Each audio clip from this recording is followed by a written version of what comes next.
Oh, beautiful for spacious skies.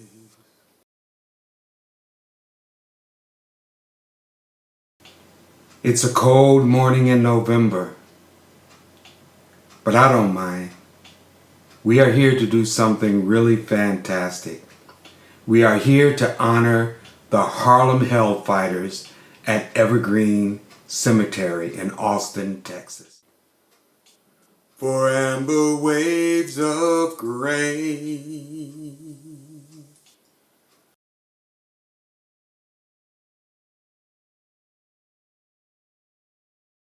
four young men who served with the infamous, famous Harlem Hellfighters' graves, their grave sites have been located here.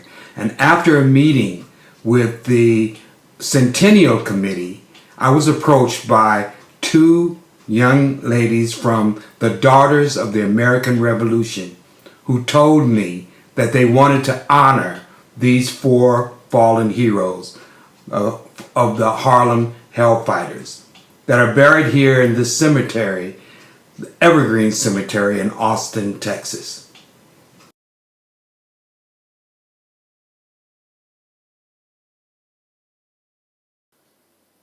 For purple mountains, majesty, above the fruited plain.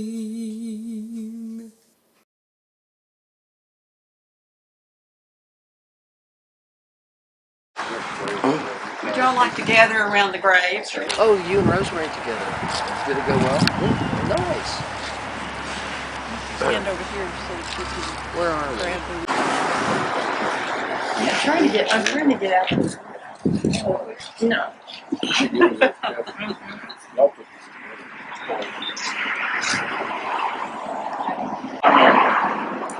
Thank you all for coming to this service to remember the World War I veterans that are buried here at Evergreen Cemetery, and particularly remember members of the Harlem Hellfighters, this 369 Infantry.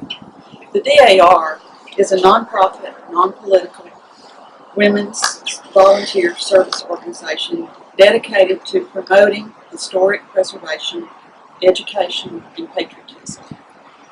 We trace our lineage dates back to America's first veterans, those from the American Revolution. The number of veterans in Evergreen is amazing, and I'm going to let Terri tell you. So we have over 201 veterans here, all with flags on. Fortunately, none of them did die during the war. They all came back. Of that, we have 4 men that we know of from the 369 regiment. A lot of coincidences. They probably knew each other before they were enlisted. They were all inducted same day, April 2016, 1918. They were all born in Austin. 2 of the men, the Burgess brothers, lived less than a mile from here. They ranged in age 24 to 48. The names are James Bolden, buried here, born in 1891. We have the Burgess brothers, Lee, born in 1890, Willie, born in 1894, and Alfred Cabin, born in 1894 as well. They all were part of Camp Travis. They all shipped out on the same day. They were part of the replenishment draft that joined the 369th in France. They all were part of Company G, and they all returned the same day in February of 1917, and all lived, survived, ranging in death dates from the 1960s to 1980. Only one of the men have any living descendants. In James's case, he has a step-granddaughter in Houston who is very thrilled to hear about this honoring of him. The Burgess brothers did not have children. One of them never married. And the Cabin, Alfred Cabin, who we'll visit soon, has a granddaughter in town that hopefully will stop by soon. We just recently connected with her. So, that's a brief summary about these men and their service. Terri, his step-granddaughter in Houston, is her name Adrian?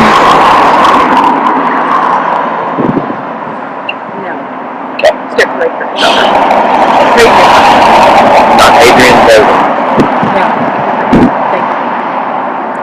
In Flanders Field, the poppies grow between the crosses, row on row. These haunting lines have lived in American memory for 100 years, vividly reminding us that the price of liberty is eternal vigilance, and that eternal vigilance often comes at the price of the lives of American patriotic sons and daughters. The vibrant red poppies of Flanders Field may well have been the very first and most enduring floral tribute to our nation's veterans. Our floral tribute today that glorious heritage of the Flanders poppies. The floral tribute speaks in the language of God's creation. They speak of honor, devotion, courage, and sacrifice. Sacrifice ensuring that our American way of life shall not perish from the earth, and shall not perish from the earth at the hands of dictators or evil forces. In placing our wreath today on this grave of James W. Bolden, Private, United States Army, we symbolically honor not only all four Hellfighters entombed here at Evergreen, but equally pay just tribute to all American veterans who served in that war, the war hoped in vain would end all wars. As we place this wreath on this grave, we're saying to all veterans everywhere that they are not forgotten, not forsaken, not just on Armistice Day, nor just at but in the hearts and minds of freedom-loving people. The flame of our eternal gratitude burns brightly every day, every day.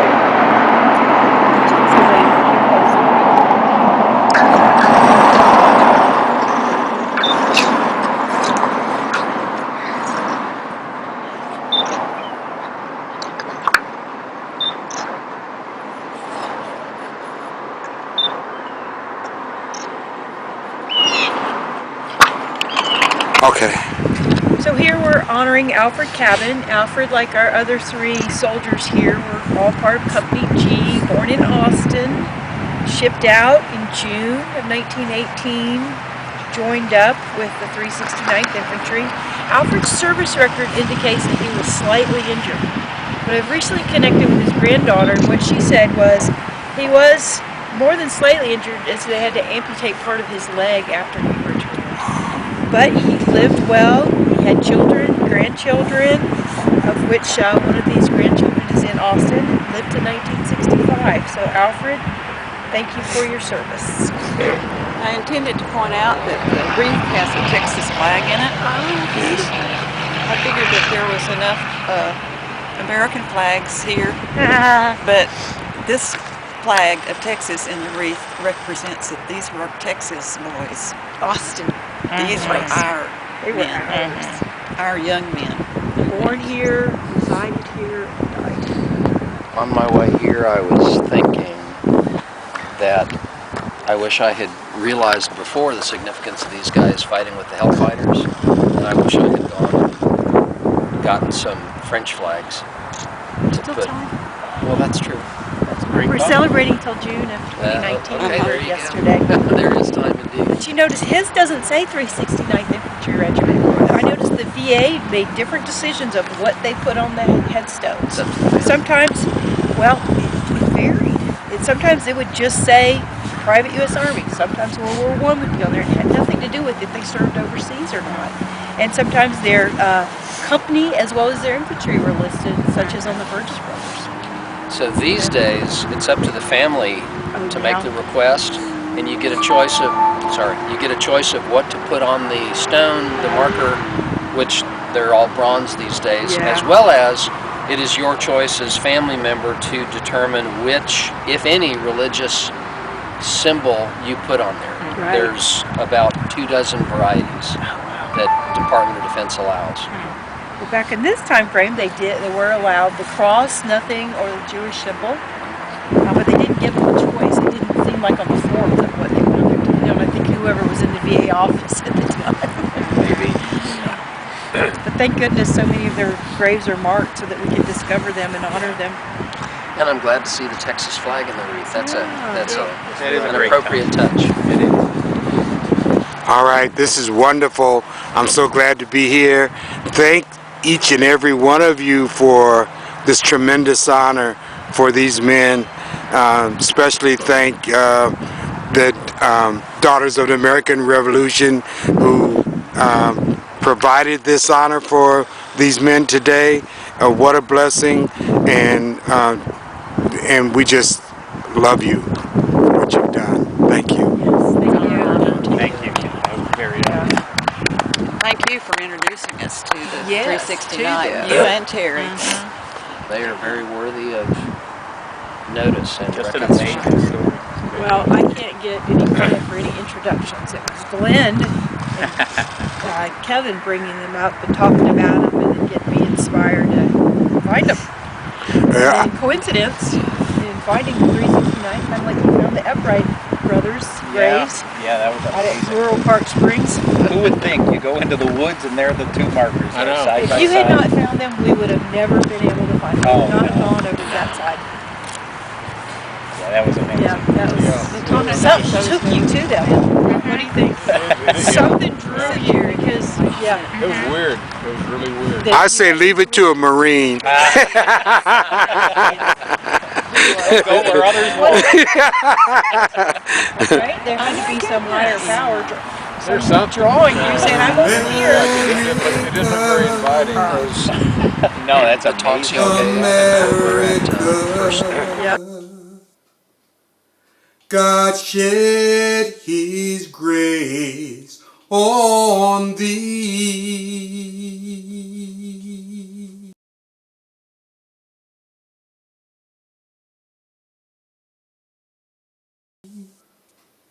and crowned thy good with brotherhood.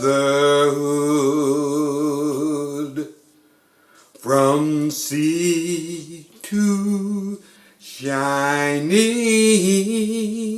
sea, and crowned thy good with brotherhood. From sea to shining